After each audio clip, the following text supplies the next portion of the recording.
Welcome grade 12. I hope you are doing well. You are preparing for this examination while you're utilizing these videos.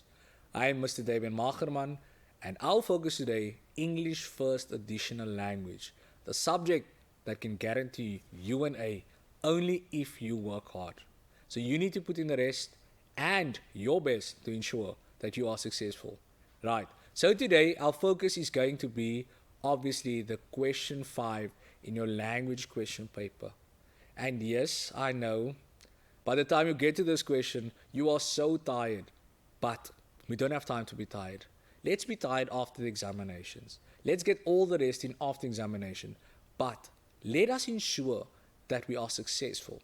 So in the previous lesson that I'm sure you've watched, I also focused on question 5, certain questions. Okay, so in this one, I'm also just going to continue on certain important elements of this question, right? So let us see what our focus is for today. So obviously, as previously also mentioned, this is your first question paper. This question paper counts 80 marks and 20% towards your final mark.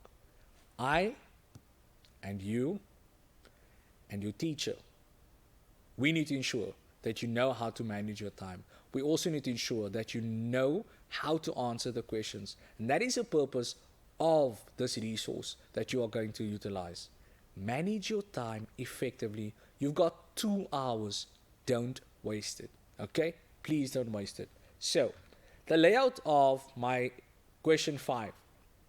Basic errors, parts of speech, direct, indirect speech, active, passive voice, the tag question, negative sentences, joining sentences, choosing the correct word in brackets, degrees of comparison, synonym, antonym, homophone, homonym, and verb tenses.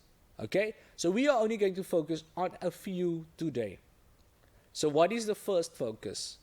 The one we all don't want to answer. Direct, indirect speech.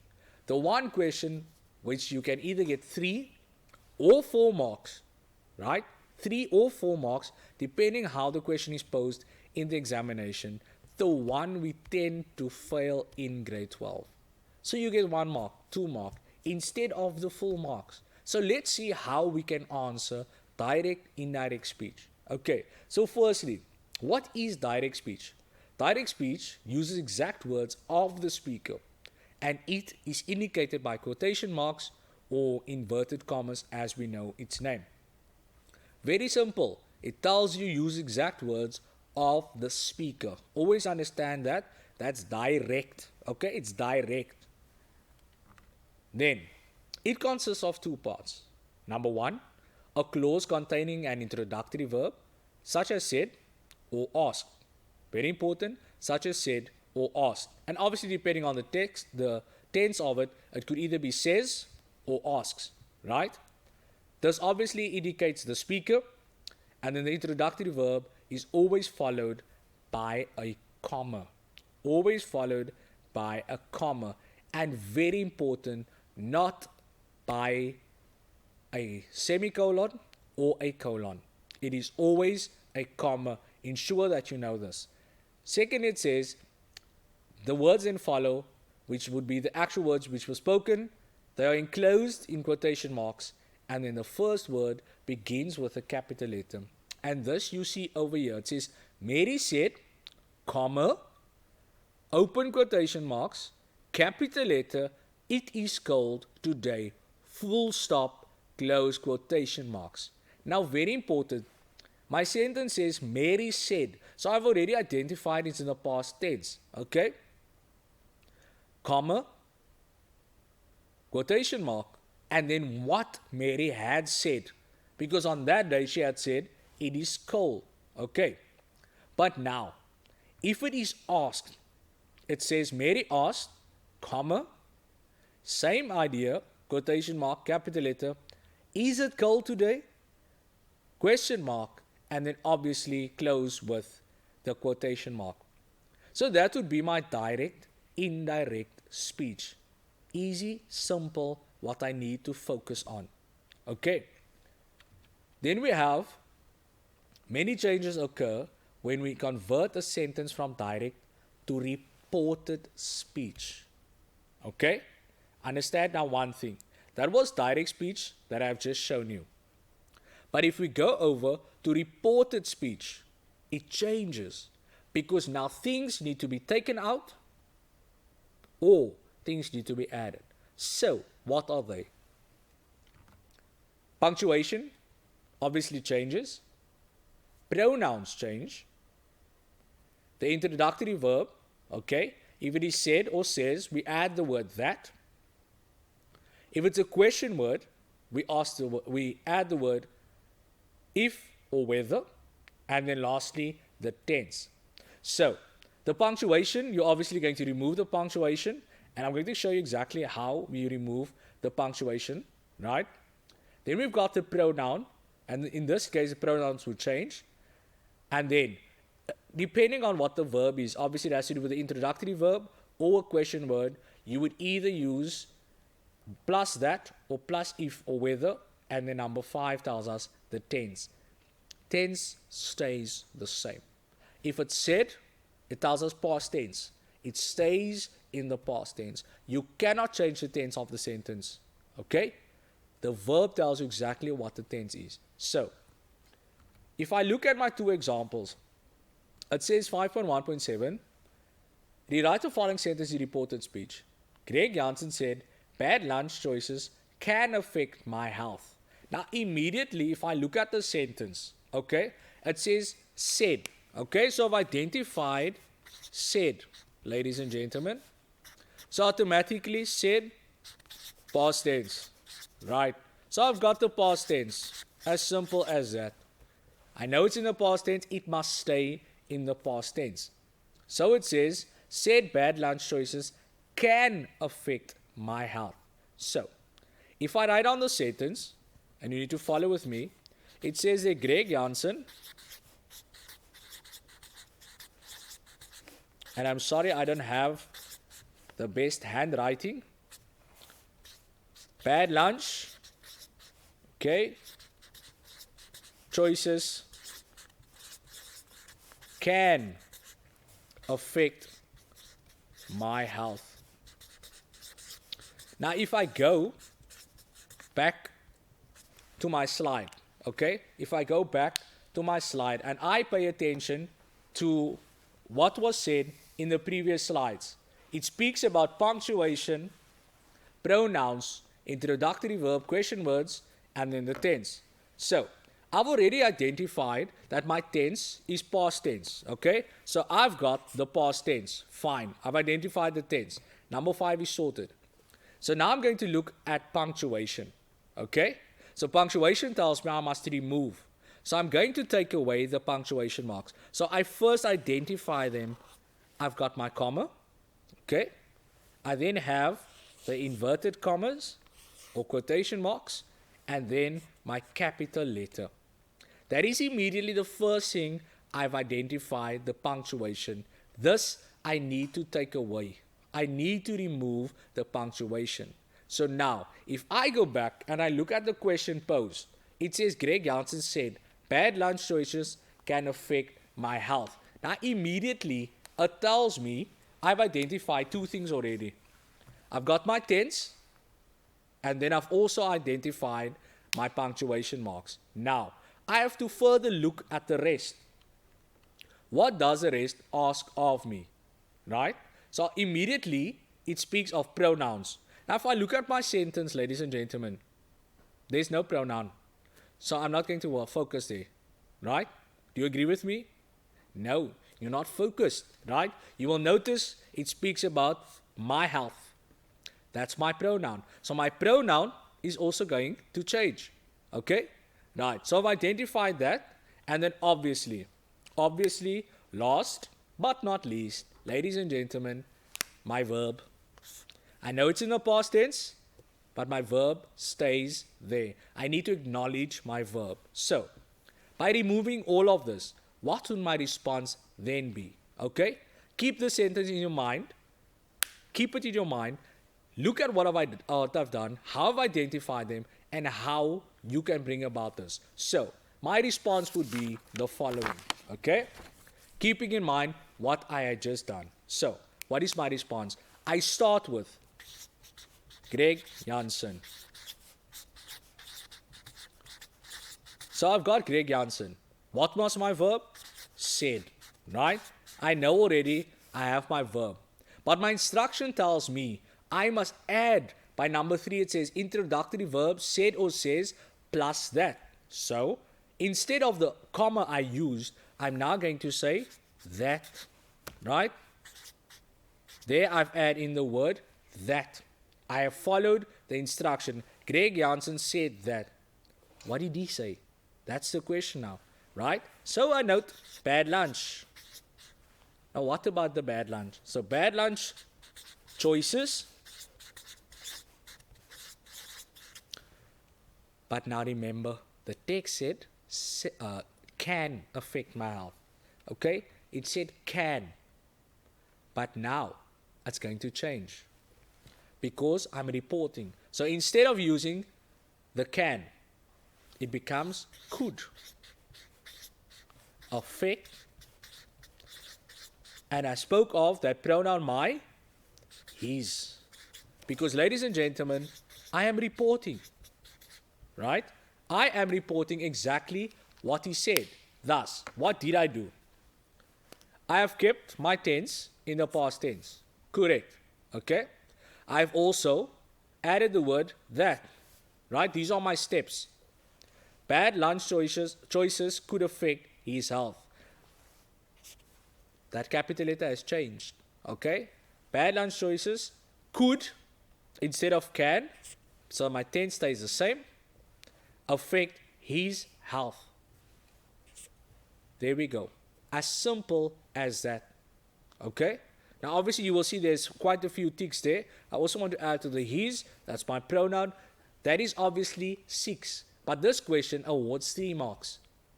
But what I want to show you is the how to change the sentence. Okay? To reported speech.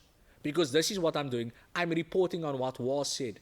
Instead of using the direct words. Hence, direct speech. This is reported speech. Okay? As simple as that, ladies and gentlemen. Basics. Basics. Basics. I didn't use fancy things. I didn't use things you don't know. I used what you've been taught.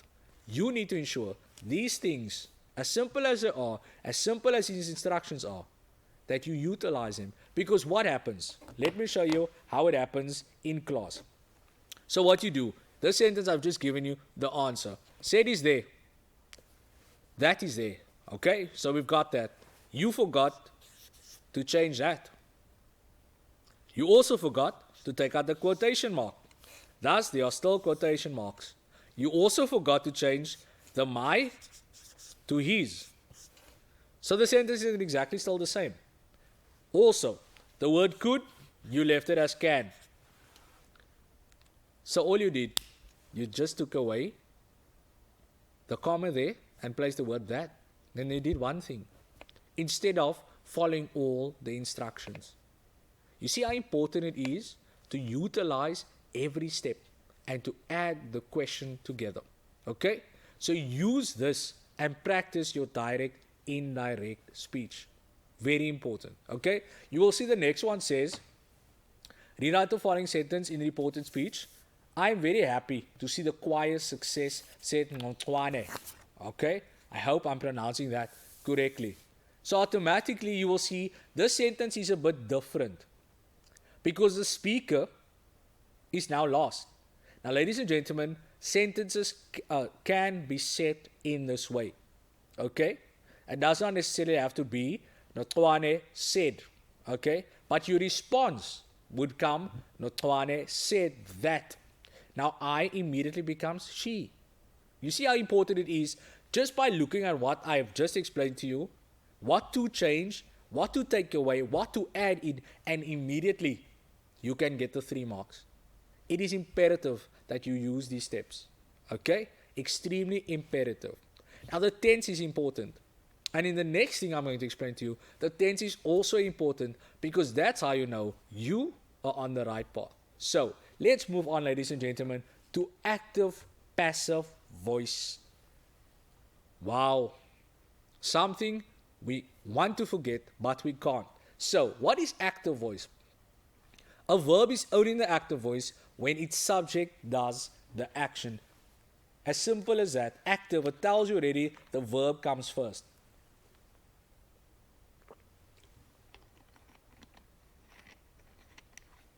So for example, the striker scored a goal, right? Active voice, because the subject does the action. Thus it means I need to identify the subject, okay? I must be able to identify the subject. So, as simple as this sounds, okay?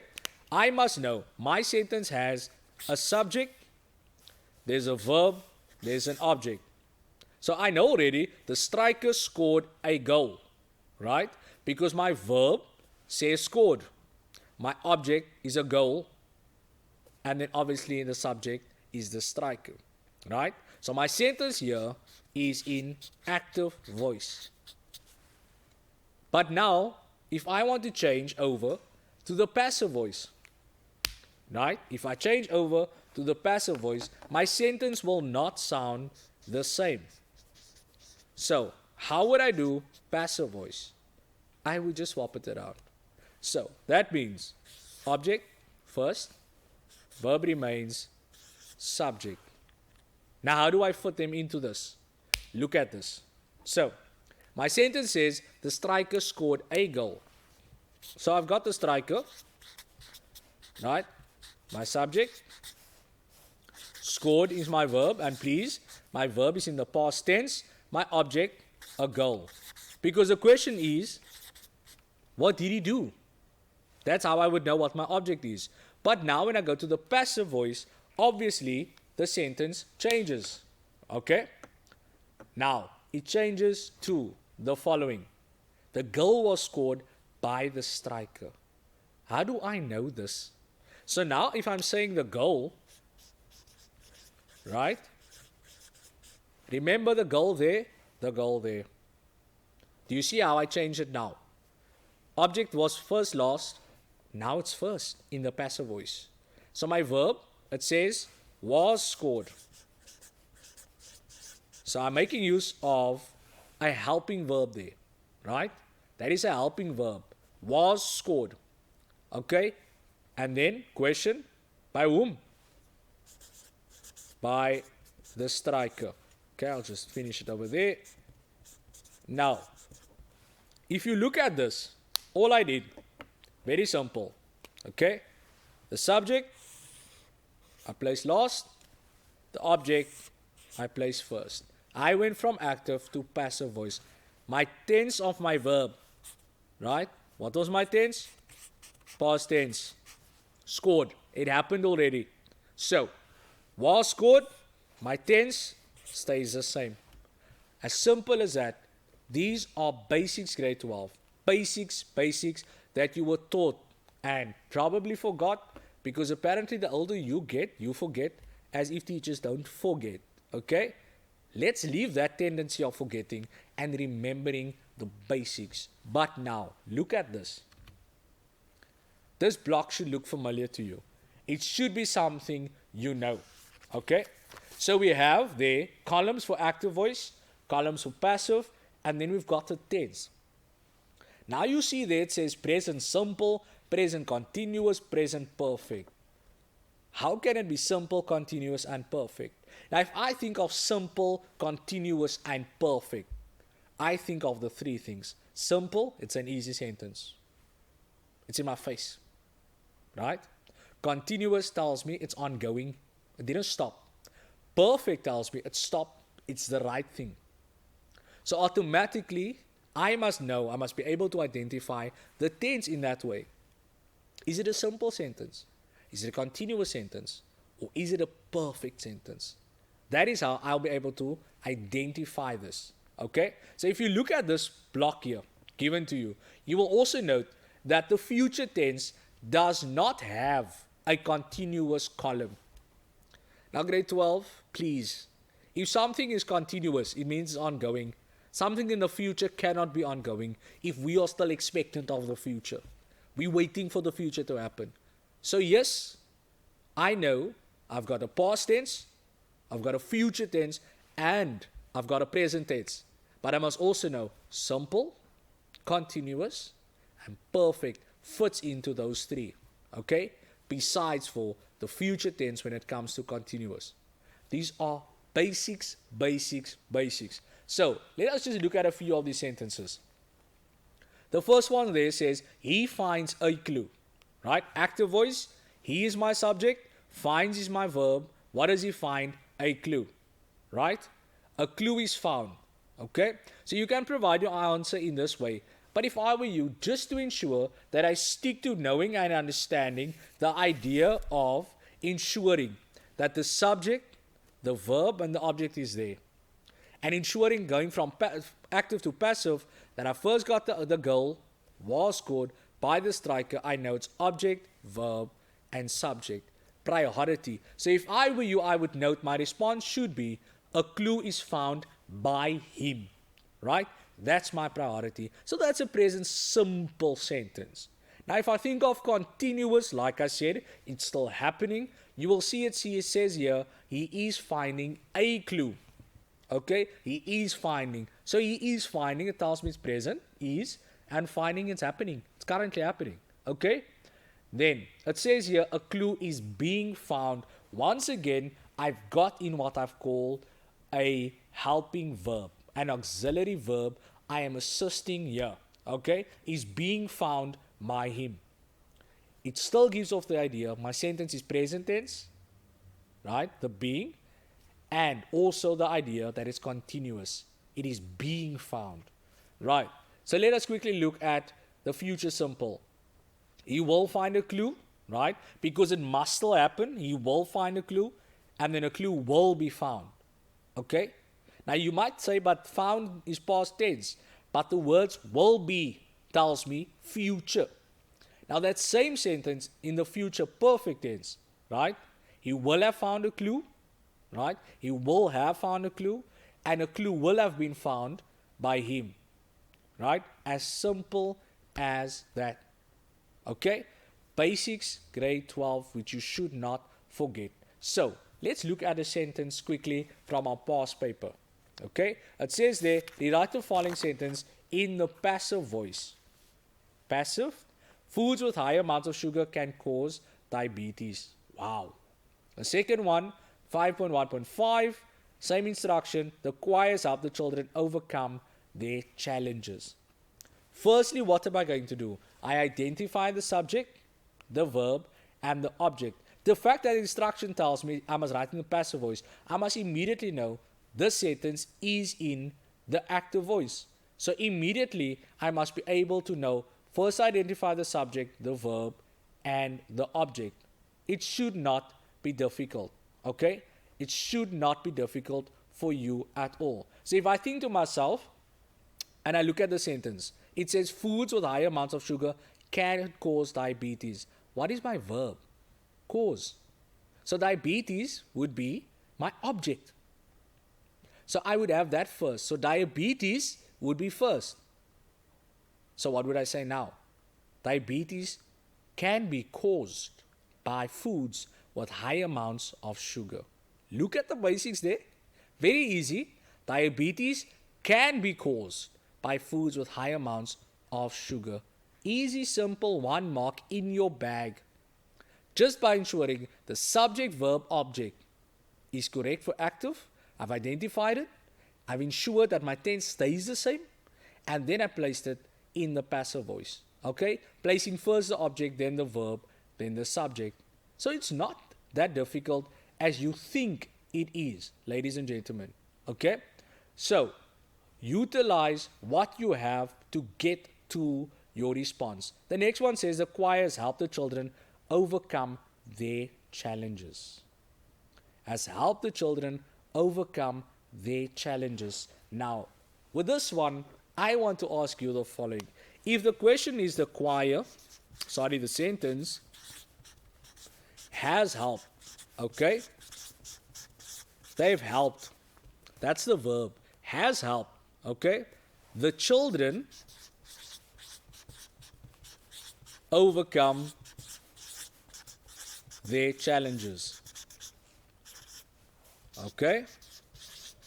That's my sentence. Very easy. That's my sentence. My sentence is in the active voice. So the choir is my subject. Okay? Has helped is my verb. Who did they help? The children. That's my object. Okay? Overcome the challenges, additional information. So how am I going to do this? How am I going to do this? So if I start with the children, then where am I at? Where am I at right now? I only got the children. What about the children? Right? It says has helped. The choir has helped the children. So my tense of my verb, what is that? Right? I need to identify what exactly is that. Helped is past tense, but it says has helped. So they have helped instead of they has helped. So if I identify my verb there, so the children, okay, were helped. Are you with me? They were helped because, plural, tense. The children were helped by whom? By the choir to overcome their challenges. This, ladies and gentlemen, is not rocket science. It's not at all. I still have here my subject, my verb, and my object. There is my object, there's my verb, and then automatically there's my subject.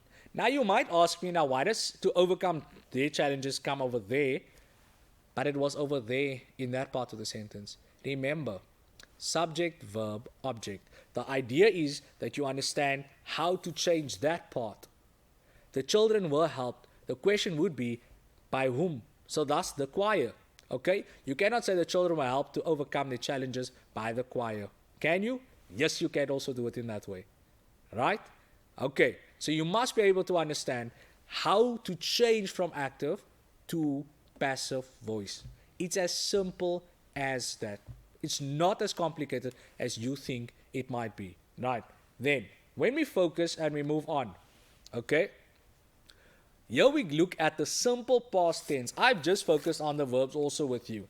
Okay, it says there, a month later you find yourself back at the fast food drive-thru. Okay, I hope a month after your examination, you will find yourself there and not during your examination. So it says a month later you find yourself back at the fast food drive-thru. Now if I look at the sentence, it says simple past tense. Look at that.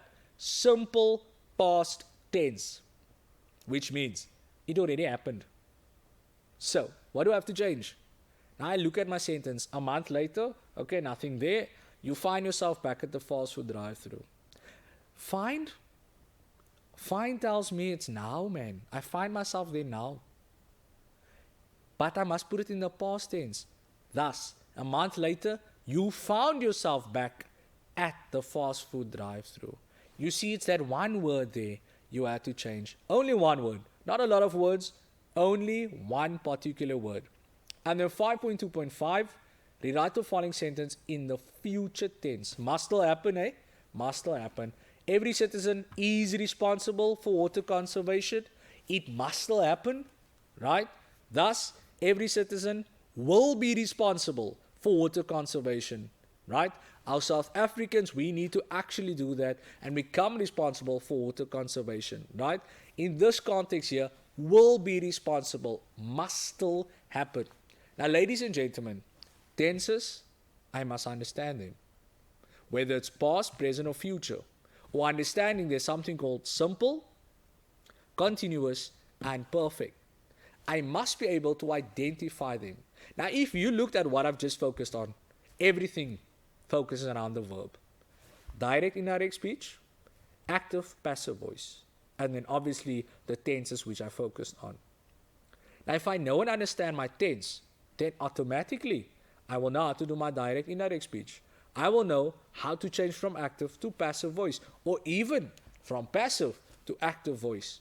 You see, the priority here is the verb and understanding how to identify the verb. What does the verb give? Tense. Okay? So I think you should go and practice. I think you should utilize these skills and ensure you are ready for that examination. Because these questions cannot look foreign to you.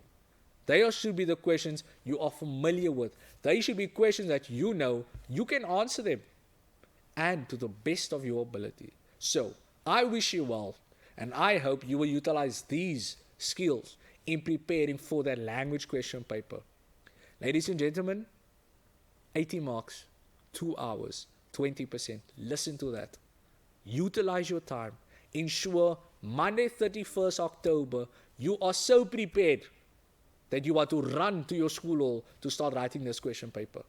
Because you need to feel ready and be ready for this question paper. Utilize the skills and you ensure you get the best marks possible. I wish you all of the best with your NSC examination, and I know, but I also hope, and I remain prayerful, that you will get the marks you deserve that you've worked for. All of the best with your examination, and may you be successful at the end. Thank you very much.